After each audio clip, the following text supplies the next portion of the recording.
प्रस्तुति DJ Mukesh Chakiya mix by AG recording studio. प्यार करे छे वादा निभाओ, वादा निभाओ हे गे वादा निभाओ।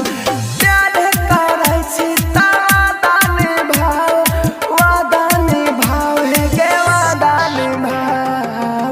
डर में से दुनिया जमाना से हम छियो तोरे असली दीवाना गे गे। डर में से दुनिया जमाना से हम छियो तोरे असली दीवाना गे। प्यार करे छे वादा निभाओ, वादा निभाओ हे गे वादा निभाओ। प्यार करे छे वादा निभाओ, वादा निभाओ हे गे वादा निभाओ। डर में से दुनिया जमाना से हम छियो तोरे असली दीवाना गे गे हम।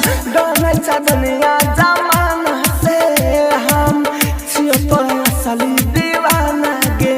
आप सुन रहे हैं एजी एंटरटेनमेंट की धमाकेदार प्रस्तुति।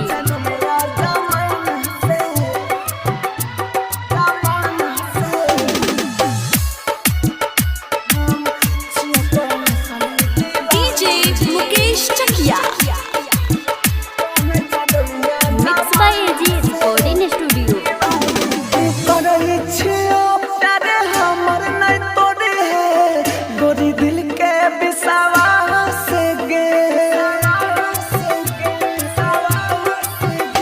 हम करे छियो प्यार हमर नहीं तोड़े है, गोरी दिल के विश्वास गे। पूरा करबौ हम तोर सपनावा, दुल्हन बनैबौ हम बनब सजनावा। प्यार के कवनो कहानी बना, कहानी बना, कहानी बना। डर में से दुनिया जमाना से हम छियो तोरे असली दीवाना गे गे जान। डर में से दुनिया जमाना से हम छियो तोरे असली दीवाना गे। आप सुन रहे हैं एजी एंटरटेनमेंट की धमाकेदार प्रस्तुति।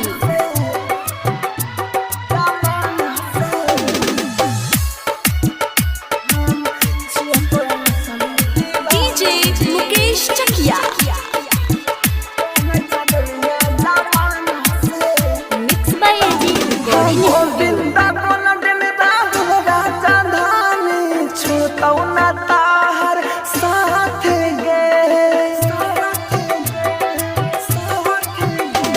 हाँ, गोविंदा कोन दिन राहुल राजा धानी, छोड़तौ ना ताहर साथ गे।